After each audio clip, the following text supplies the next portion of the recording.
अब हम एक्सरसाइज 1.1 का प्रश्न संख्या 2 को देखने जा रहे हैं, जिसमें इस तरह से प्रश्न है कि दर्शाएं कि कोई भी धनात्मक विषम पूर्णांक 6q+1 या 6q+3 या 6q+5 के रूप में होते हैं, जहां q कोई पूर्णांक है। तो यहाँ सबसे पहले ध्यान देने की ज़रूरत है कि धनात्मक विषम पूर्णांक और एक होता है धनात्मक सम पूर्णांक। तो हम जानते हैं कि विषम संख्या जो होती है वो 2 से विभाजित नहीं होती है, और जो सम संख्या है वो 2 से विभाजित होती है। और जब भी किसी सम संख्या में कोई विषम संख्या जोड़ दी जाती है तो वो संख्या विषम संख्या हो जाती है। उसका एग्जाम्पल हम इस तरह से देखते हैं, फिर इस क्वेश्चन को हम आगे बनाएंगे। तो सबसे पहले हम समझेंगे यहाँ पे कि विषम संख्या और सम संख्या, और जब सम संख्या में कोई विषम संख्या जोड़ते हैं तो हमें क्या मिलता है, और जब किसी सम संख्या में कोई सम संख्या जोड़ते हैं तो हमें क्या मिलता है। सबसे पहले हम जानेंगे, तभी हम इस क्वेश्चन को आगे बना पाएंगे। तो आइए सबसे पहले हम सम संख्या को समझते हैं। तो इस प्रकार से हमने देखा कि सम संख्या एक ऐसी संख्या है जो 2 से विभाजित होता है। जैसे आप देख रहे हैं कि 2 × 1 = 2, मतलब ये हुआ कि 2 को जब हम 2 से विभाजित करेंगे तो एक बार में ये क्या होगा, विभाजित हो जाएगा। मतलब 2 × 1 ये किसके बराबर होगा, 2 के बराबर होगा। तो ये विभाजित हो गया, मतलब ये जो 2 है वो क्या है, एक सम संख्या है। उसी तरह से ये जो 4 है, देखते हैं 2 बार में क्या होगा, 2 से 4 विभाजित हो जाएगा, मतलब 2 दूना 4। एक किस्म से कह सकते हैं कि जो भी संख्या 2 के टेबल में, मतलब 2 के पहाड़े में आता है वो सम संख्या है। जैसे ये 6 है, देखते हैं 2 के पहाड़े में आ रहा है। उसी तरह से 6, चूँकि ये 6 भी एक सम संख्या है, तो इसके 1 के पहाड़े में जो संख्या आएगी 6, तो वो भी 2 से कट रही है। 6 एक सम संख्या है, और उसका 2 बार हम टेबल पढ़ेंगे तो 12 आएगा, देख रहे हैं 12 भी 2 से कटेगा। उसी तरह से 6 का 3 बार पढ़ेंगे तो 18 भी कटेगा। तो इस तरह से हम देख रहे हैं कि सम संख्या का अगर हम कुछ भी टेबल पढ़ते हैं तो उसका जो गुणक आता है वो एक सम संख्या आता है। जैसे यहाँ पे आप सारा देख रहे हैं, इधर सम संख्या है, उसको इधर गुना किए किसी भी संख्या से, तो उसका जो गुना आया वो कितना आया, सब का सब देखो यहाँ सम संख्या, मतलब ये सब 2 से कट रहा है।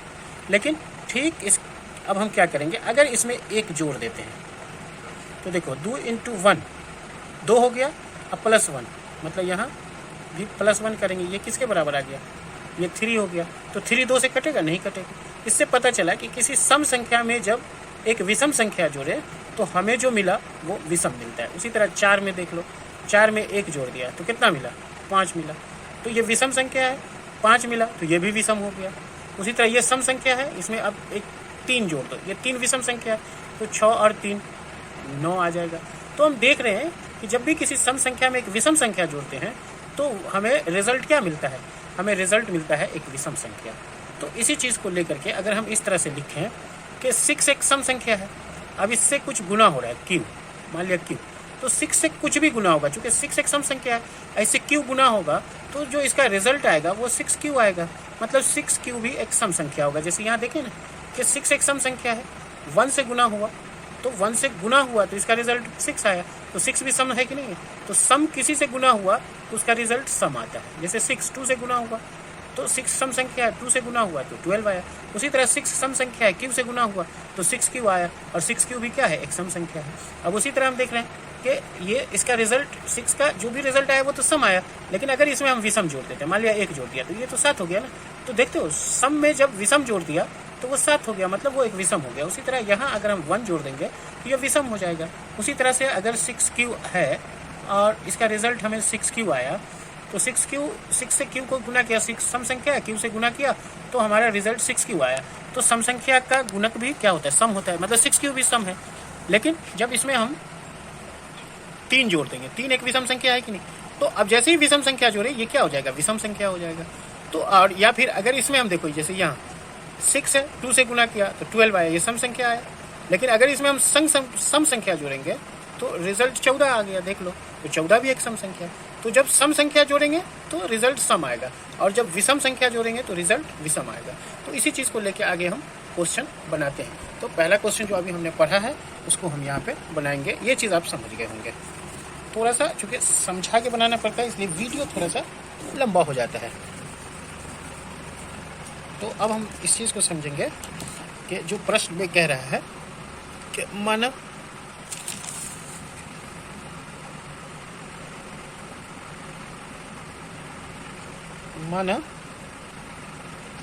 कोई धनात्मक पूर्णांक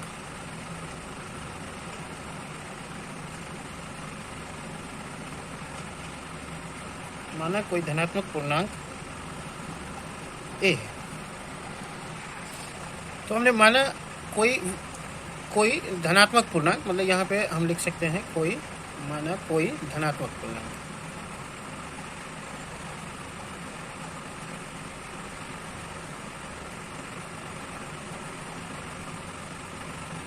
माना कोई धनात्मक पूर्णांक ए है और b इक्वल टू 6 है। जैसे इससे पहले हमने यूक्लिड में पढ़ा ना, a होता है, b होता है, q होता है, r होता है। तो एक पूर्णांक को a मान लिया और उसका b क्या मान लिया, 6 है। तो 6 हम जानते हैं ना कि 6 एक सम संख्या है, क्योंकि ये 2 से कट रहा है, इसलिए सम संख्या से गुना किया अगर 6q को, मतलब 6 से अगर q को गुना किया तो 6q भी क्या होगा, एक सम संख्या होगा। क्योंकि अभी हमने बताया कि सम संख्या से जो भी गुना होगा उसका रिजल्ट क्या आता है, एक सम संख्या आता है।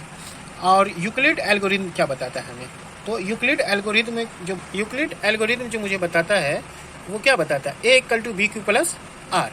और हम अच्छे से जानते हैं कि r जो होता है वो हमेशा क्या होता है, या तो 0 के बराबर होगा या 0 से बड़ा होगा।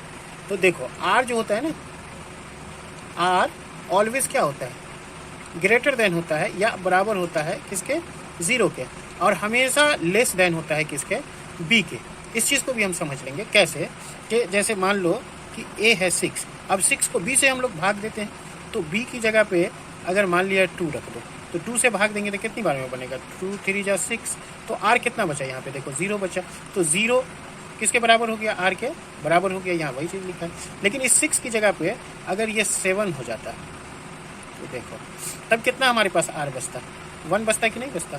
तो ये 1 जो है 2 से हमेशा छोटा है कि नहीं है, तो r b से क्या होता है, हमेशा छोटा होता है। मतलब इसको हम लोग b कहते हैं, इससे पहले हम लोग पढ़ चुके हैं। इसको a कहते हैं, इसको q कहते हैं, इसको r कहते हैं। तो हमने देखा पहली कंडीशन में ये 0 आया था तो 0 के बराबर r हो गया, और दूसरी कंडीशन में r 1 आया, मतलब 0 से बड़ा हुआ ना 1, r क्या हो गया, 0 से बड़ा हो गया। लेकिन b से ऑलवेज छोटा रहेगा, b से देख लो b 2 है, r 1 है, या r 0 आया मतलब b से छोटा होगा। तो ये हम जानते हैं कि r जो होता है वो 0 के बराबर या 0 से बड़ा होता है, लेकिन b से हमेशा क्या होता है, छोटा होता है। तो अब हम देखते हैं कि अगर r को 0 मान लिया, क्योंकि r 0 के बराबर हो सकता है, अगर r इक्वल टू 0 तब क्या होगा, a इक्वल टू कितना हो जाएगा, a इक्वल टू हो जाएगा BQ प्लस 0, और यहाँ b कितना हमने माना था, देखा है b हमने माना था 6, तो क्या हो जाएगा 6Q प्लस 0। तो 0 किसी चीज़ में जोड़ने पे कोई फर्क नहीं होगा, तो a कितना हो जाएगा, 6Q हो जाएगा। उसी तरह से r इक्वल टू अगर 1 लिया, r इक्वल टू 1 लिया, तो देखो a इक्वल टू क्या हो जाएगा, 6Q प्लस 1। उसी तरह से r इक्वल टू 2 लिया तो a इक्वल टू क्या हो जाएगा, 6Q प्लस 2। यहाँ देखते हो b जो है 6 है, मतलब b से छोटा, मतलब r जो है 5 तक जा सकता है। तो अभी 6Q प्लस 2 तक ही हम गए हैं, अभी और भी बढ़ेगा r। तो अगर r इक्वल टू यहाँ 3 आया तो a इक्वल टू क्या आएगा, यकीनन 6Q प्लस 3। उसी तरह से अगर r इक्वल टू 4 आया तो a इक्वल टू क्या आएगा, 6Q प्लस 4। फिर क्या है, r इक्वल टू 5 आया तो a इक्वल टू क्या आएगा, 6Q प्लस 5 आएगा। तो अब हम देख रहे हैं यहाँ पे कि देखो 6Q जो है, चूँकि 6 एक सम संख्या है तो 6Q भी सम है, तो 6Q में अगर 1 जोड़ें तो क्या हो जाएगा, ये विषम होगा कि नहीं, चूँकि ये विषम जुड़ रहा है। उसी तरह 6Q में अगर 3 जोड़ें तो ये विषम होगा कि नहीं होगा। उसी तरह 6Q में अगर 5 जोड़ें तो ये विषम होगा कि नहीं होगा। तो इस तरह से हम क्या पाते हैं कि अगर किसी सम संख्या में हम लोग क्या जोड़ देते हैं, एक विषम संख्या जोड़ देते हैं, तो वो विषम हो जाता है। तो यहाँ पे लिखेंगे चूँकि 6 एक सम संख्या है, इसलिए क्या होगा, 6 क्यू एक सम संख्या होगा और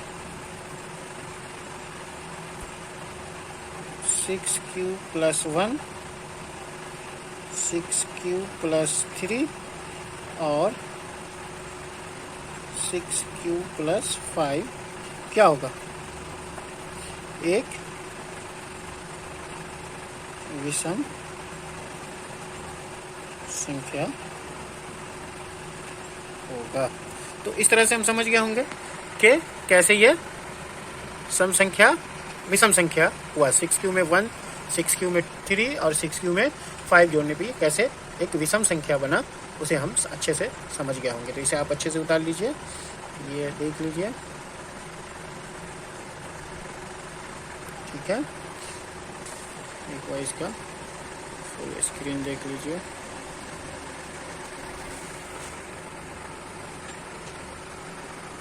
ठीक है।